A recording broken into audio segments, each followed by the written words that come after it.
Welcome back, everybody, to the Bucs Planet podcast. It's been a while. In fact, it's been so long that since late January, when we played the Rams in the playoff game, I have posted one video, a singular video.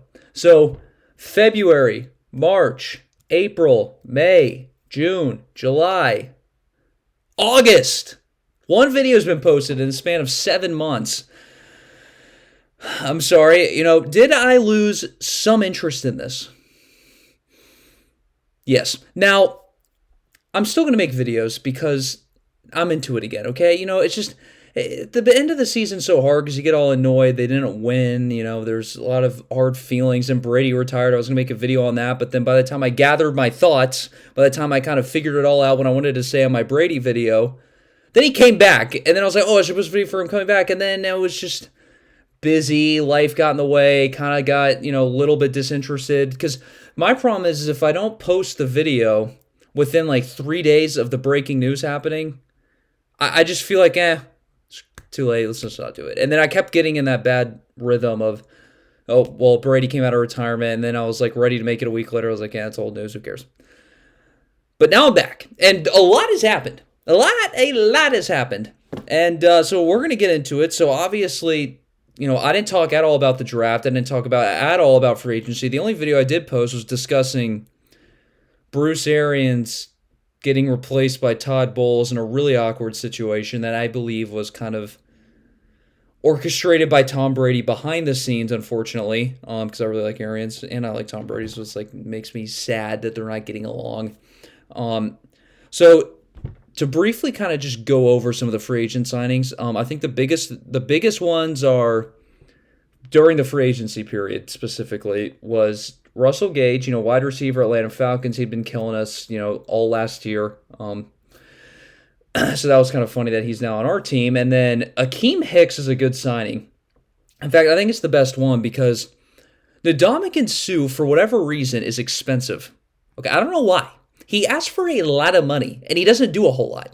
Now, I understand he's good. He's a good player to have around, but it's just he just screams replaceable to me. I mean, he's, a good leader. He, stuffs the run pretty well, but have never seen like that factor with him that we have to re-sign him. And he's asking for $10 million. That's what we signed him last year's 1 year, $10 million deal. That's expensive for a guy that's a veteran kind of just role filler, in my opinion. He's not a difference maker in the game at all. No, Vita Vea is. The person next to Vita Vea is not as much. Ndamukong Suh. He's just average. He just is replaceable. Okay, go get another veteran and that does the same productivity. It'll take a lot less money, and that's what we did. And so I've never been a massive Ndamukong Suh guy, and so we replaced him. Good for us. In fact, Akeem Hicks, when healthy, now the Akeem Hicks' biggest problem is he hasn't been consistently healthy. But the thing is that when he is healthy, he's significantly more productive than Ndamukong Suh has been. And that's evident over his stat sheet, which I'm not pulled up right now, but I think Akeem Hicks is better than Ndamukong Suh is when healthy, but they play very similarly. They're both big body, good run stuffers, good gap fillers, right? That's what we need in our system, and Akeem Hicks does the same job Ndamukong Suh will, if not better, and he's a lot cheaper. So, fantastic business decision by the Bucs. I would have made the same one in a heartbeat. If you're hung up on Ndamukong Suh leaving, don't be. He's way too. He didn't even get signed anywhere else. You think about this. He tweeted, the Raiders, and there was like rumors of him going elsewhere. He hasn't even signed anywhere, and the season's starting in 3 weeks now, and he's not going to sign anywhere. Do you know why? Because he's too damn expensive. Too expensive. And it's funny because even when we signed him, what was it, 3 years ago now? Yeah, I guess so, because I was in high school. When we signed him that first time, we signed him right before the season started, I believe, in August. I might be wrong on that, but it was definitely way after the free agency period. And he was 3 years younger then. So you think everybody would have been slamming the table to get him? No! because he's too expensive. It's been his issue. When I saw that we re-signed him for $10 million last year, I was like, pal, let's relax a little bit here. I mean, sure, he's good for him. He's not taking the hometown discount. Oh, just because they want, okay, good for you. You can sit, you don't have to play football again, and literally nobody misses you. That's okay. So we got Akeem Hicks, better at football, cheaper. So two things that I like over Ndamukong Suh. All right, then we go into training camp, and we sign another free agent who I was ecstatic over. I mean, you can ask people this. I was at work. I had this internship. I was at this internship, very professional internship, and one of the analysts goes over. They say, "Hey, Will, I need to teach you how to do something. You're going to go do this." And I was like, "Okay." So then the person's teaching me how to do it, and I'm listening. And all of a sudden, this guy comes out of his office. He goes, Will. I'm like, "What?" He's like, "The Bucs just signed Julio Jones."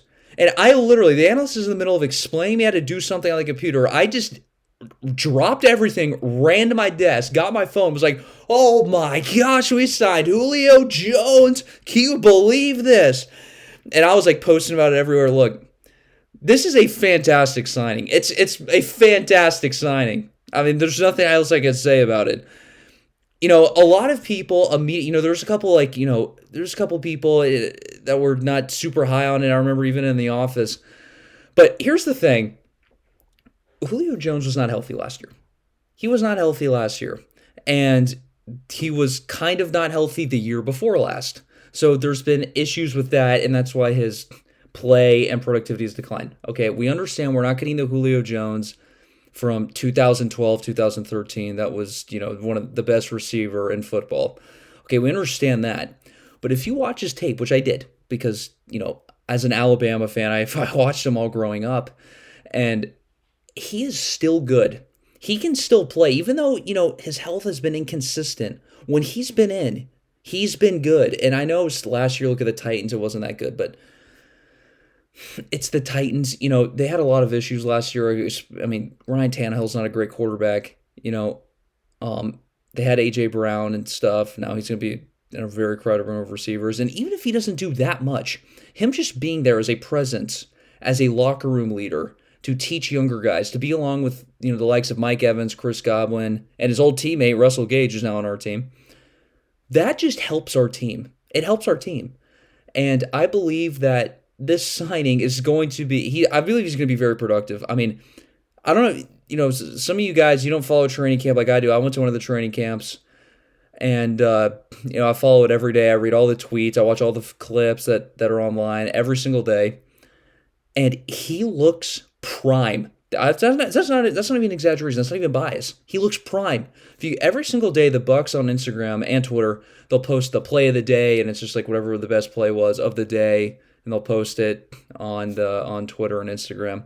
It has been Julio Jones count them 5 times in 1 week. His first week with us, he was 5 times. In fact, the first day he signed, the first day he practiced with us, he was play of the day.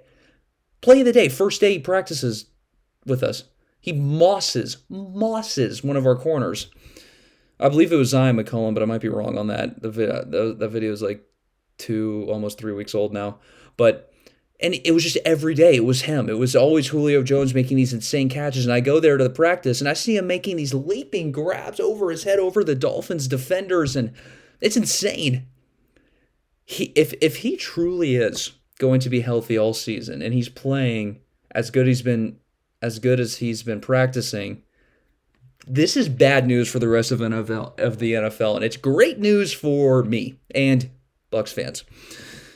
It's a fantastic signing. Look, he can still play. You can watch his film. He is still a great route runner. He still has great hands. He's still a freak of nature athletically. That really has not declined as much as some people are saying.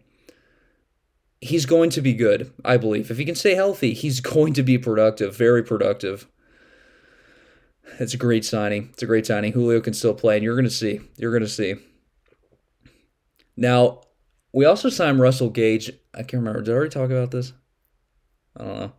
Well, that's a good signing because in this league now, we changed the league offensively to where you now need 3 good receivers. where that was when we had Mike Evans, Chris Godwin, and Antonio Brown, and we were plow through everyone in the playoffs, plow through the Chiefs in the Super Bowl, and then everyone started copying us. You look at the Rams, you look at people like the Bills and all the teams now. They're trying to get to three in the Bengals, specifically the Bengals. They're all trying to get to three receivers, two good outside receivers, and then a good slot guy. That's become the standard in the league. You want to prioritize that right after offensive line, which is right after quarterback. It should go QB, decent offensive line. Even the Bengals didn't even care about the offensive line. They're like, quarterback, we need three good receivers. They draft Jamar Chase to get all these other guys. But, it's not on the same tier as offensive line importance. It's like quarterback, three good receivers, offensive line. It's like the same thing. And we set the standard of that in the league when we did what we did with, again, Evans, Godwin, and Antonio Brown when we won the Super Bowl. And then, obviously, until Antonio Brown left the team last year. And so we needed another third receiver to keep up with all this. And so Russell Gage is perfect. He'll be a perfect slot receiver. And, they all kind of rotate in and out of the slot. Mike Evans is in the slot some. Chris Godwin lines up in the slot a lot. Who, by the way, the progress on his knees look good. I read where he's participating in 11 on 11s now, so he's facing some contact. Obviously, they're not tackling in practice, but he's facing the 11 on 11s against joint camp and whatnot. So that's a good sign. Hopefully, he'll be out. He'll be out there playing for Week 1. And as usual, Mike Evans has his annual hamstring tweak, and he could probably practice through the whole thing. But it's like, why? He's on year 9, so he doesn't need to be doing anything. Russell Gage kind of had a similar injury. I was there at that practice when he got injured. It just kind of like he pulled up on a route, was kind of limping with grabbing his hamstring, but he walked off. It's not like he got carted off. Now, the biggest injury, obviously, in training camp was Ryan Jensen going down by a kind of weird play by our second-round pick, he was our first pick in the whole draft. He was the first pick of the second round when we traded back, when we picked Logan Hall. And I thought he was a great pick because Logan Hall is something that we don't have on the defensive line. We have great run stuffers. Fantastic. The best in the league, actually, especially the duo Akeem Hicks and Vita Vea, what used to be Ndamukong and Suh and Vita Vea.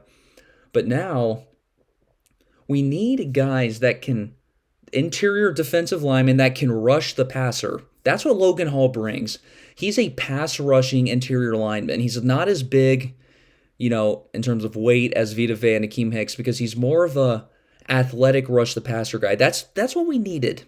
And, he might be more of a developmental guy. It might take a few years to kind of get going. But that's exactly what this defense needs in the future.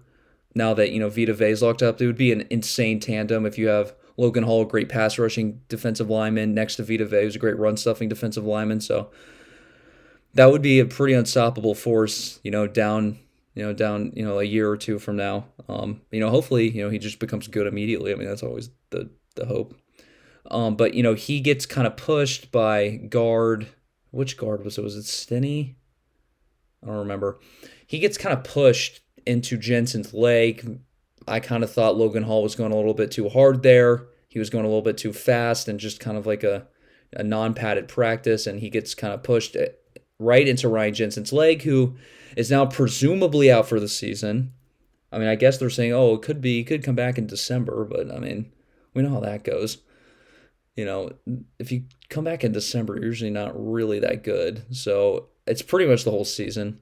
And now a lot of guys have been kind of mentioned as who we should sign to replace him, like specifically J.C. Treader, old center for Cleveland. Now,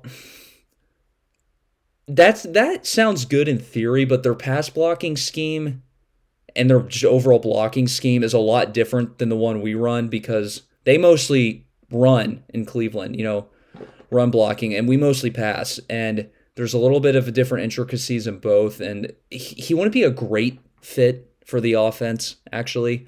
It's at the end of the day, I'll trust whatever the coaches decide to do, but I would rather go with Hainsey for now, who's going to be the guy that's going to fill in. We drafted Robert Hainsey. He was a guard at Notre Dame in like the third round last year, and we moved him to center because we didn't have backup center. And so now he will be the center. And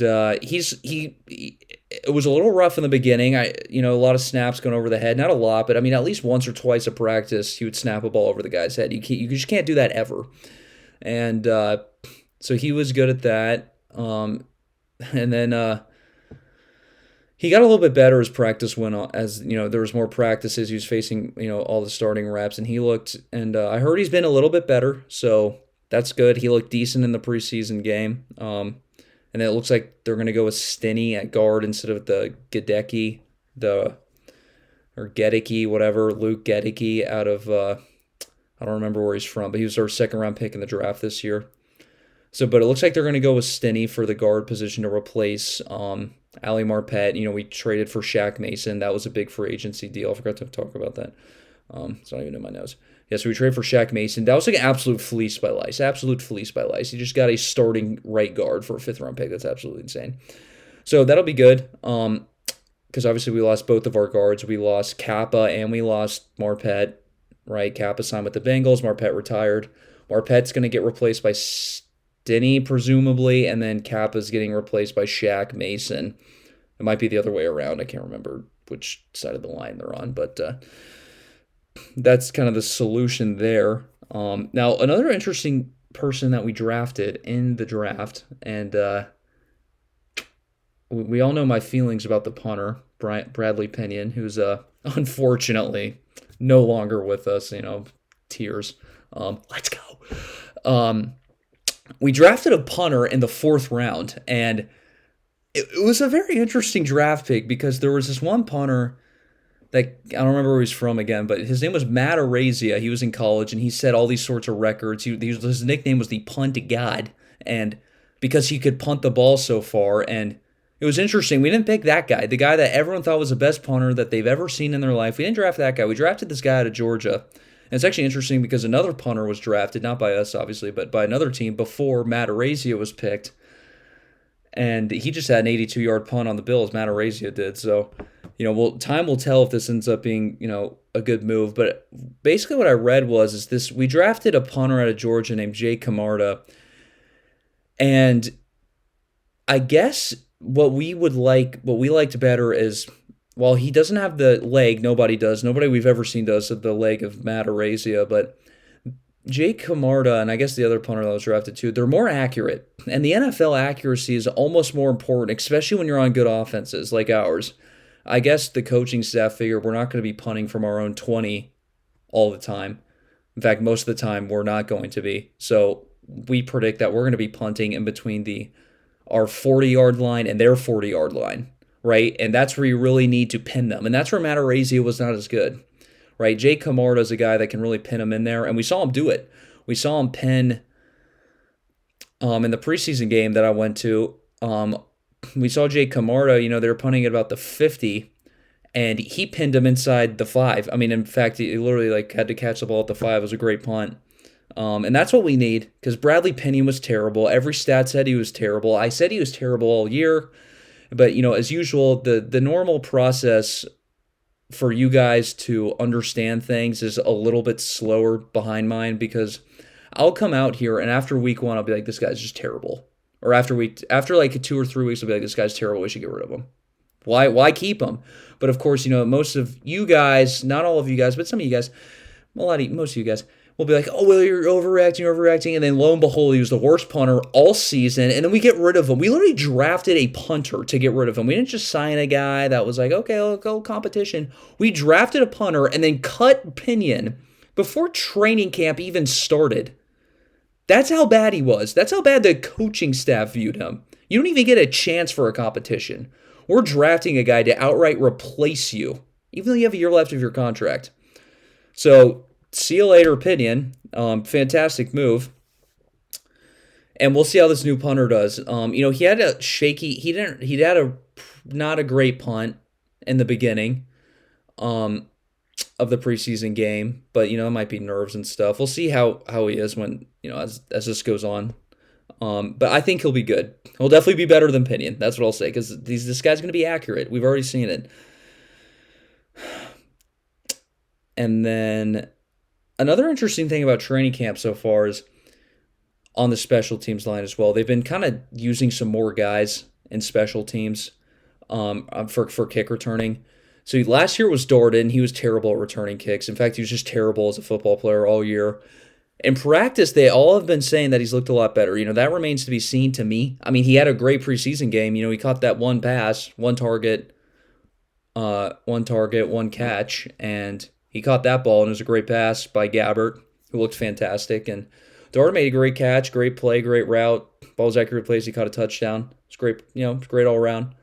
Now, for the last couple of years, we've had this kicker on practice squad named Jose Borregales out of the University of Miami. He was good in college. If you don't remember, he was kind of like the guy who was like a little bit bigger built, and he had all the tattoos going down his arm and stuff when he was at the University of Miami.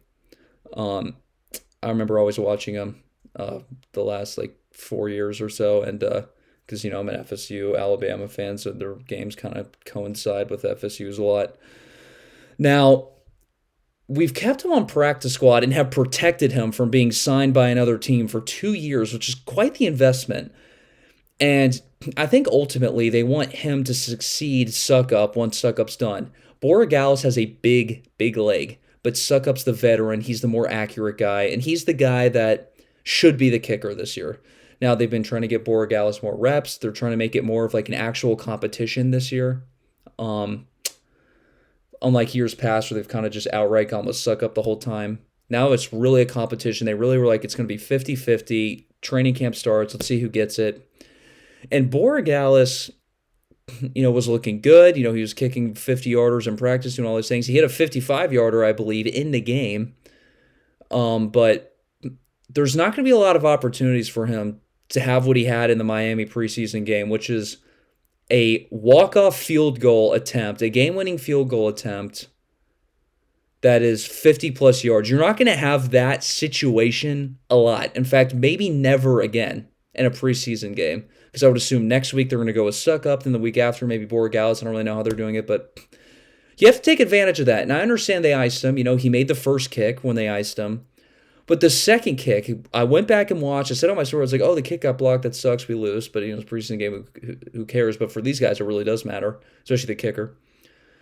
Because it was so bad, it looked like it was blocked. But, in fact, I went back and rewatched and I read some things. It in fact, was not blocked. He kicked it that bad. It went off his foot that ugly to where it just kind of flutters inaccurately and it hits the crossbar and doesn't go in, or maybe it was the post. Either way, it was not good, and because of that, they're going to go with Suckup again. I don't know what you want me to tell you. It should, in my opinion, it should be Suckup's job to lose. Suckup has to be bad, and Jose Borregales has to be consistently amazing for him to win this job. It should be a massive uphill climb because Suckup's won a Super Bowl with us. He makes clutch kicks. Suckup's a good kicker in the NFL. He might not have the leg, right? He's older, but he's accurate, he's consistent. This is Suckup's job to lose, and Borregales had a chance to really be like, oh, wow, maybe this is 50-50. Maybe he could win this job, and no, it's Suckup's job to lose again. Got to take advantage of that opportunity. He did not. It's the way it is. So, the biggest storyline, I would say, going into training camp is Kyle Trask, the rookie quarterback. Well, he's not a rookie anymore. We drafted him in the second round last year out of Florida. Had a pretty good college career.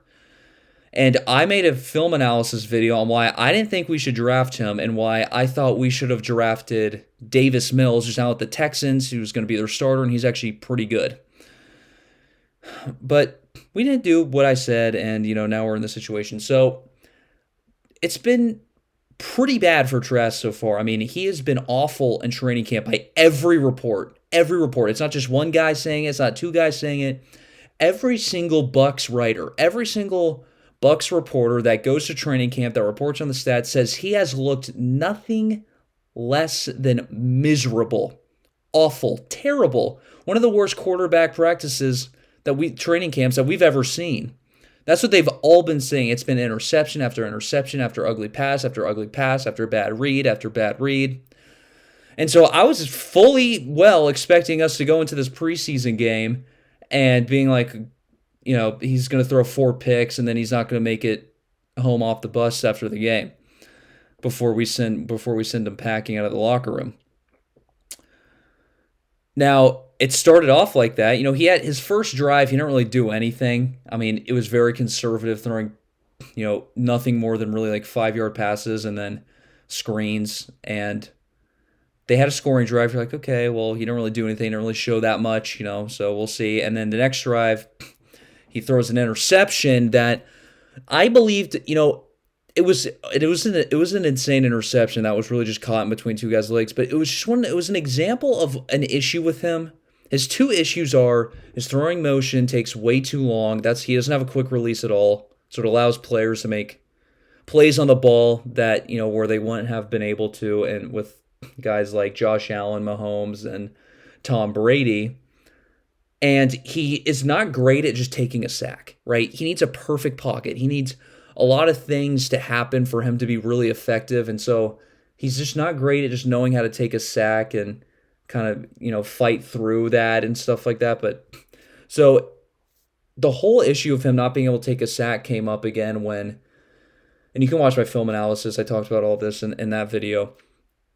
He just refused to take the sack, and as he's falling, he tries to flip it to the running back who's about 4 or 5 yards behind the line of scrimmage. So it's like, why is he even throwing it? That's a great example of where Brady would have just threw it at his legs, where nobody could catch it. Next down, we'll see you again. Trask tried to fit it in there, and it goes off the guy's hands because the defender's right there, and then the defender ends up making an insane catch.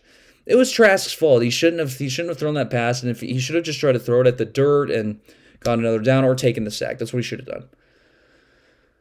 But that's not what he did. And then the next drive, there was, not great blocking by the offensive line, and there was a fumble six. I was like, oh my gosh, this guy's terrible.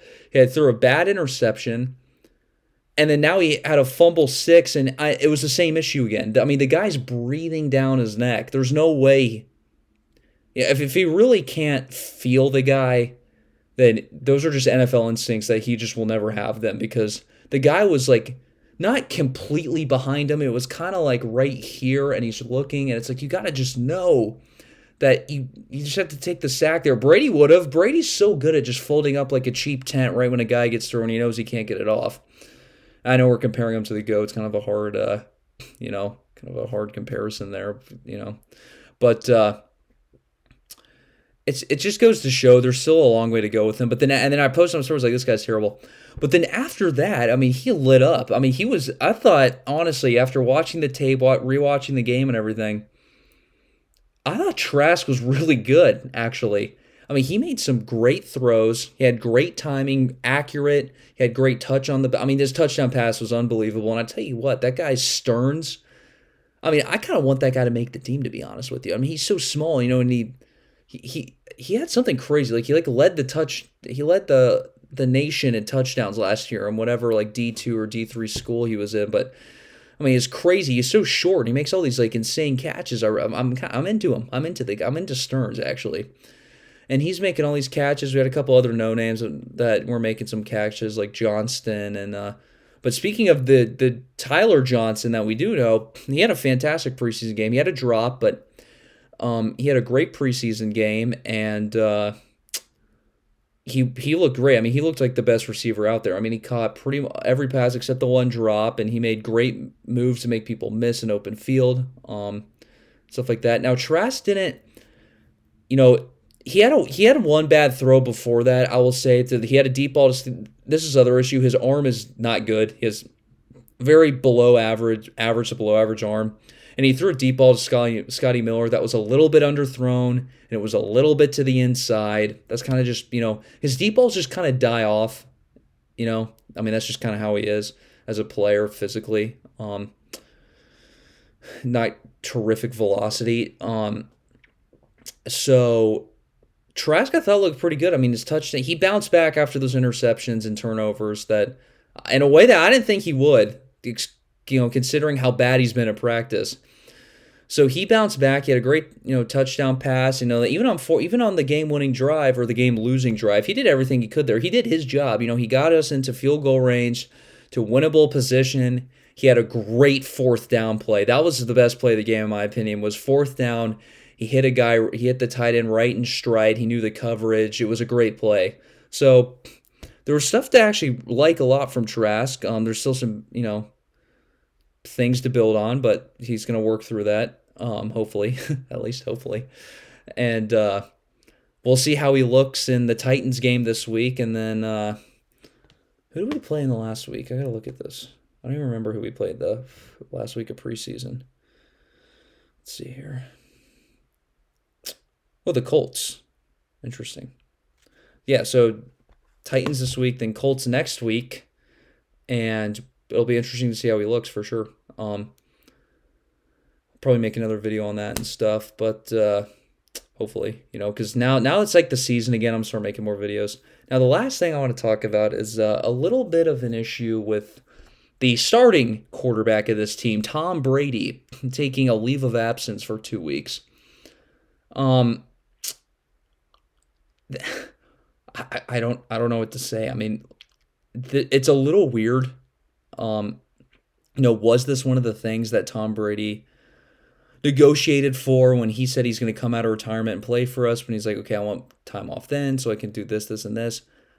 I just have a hard time believing that he's just on vacation right now for a mental health rejuvenation process because of multiple reasons. One, his mom has had a history with cancer before, so if I had to guess, I would assume, his mom's health is not in the greatest shape right now, and we're obviously praying for him. And specifically, this is what kind of gave it away to me is Devin White.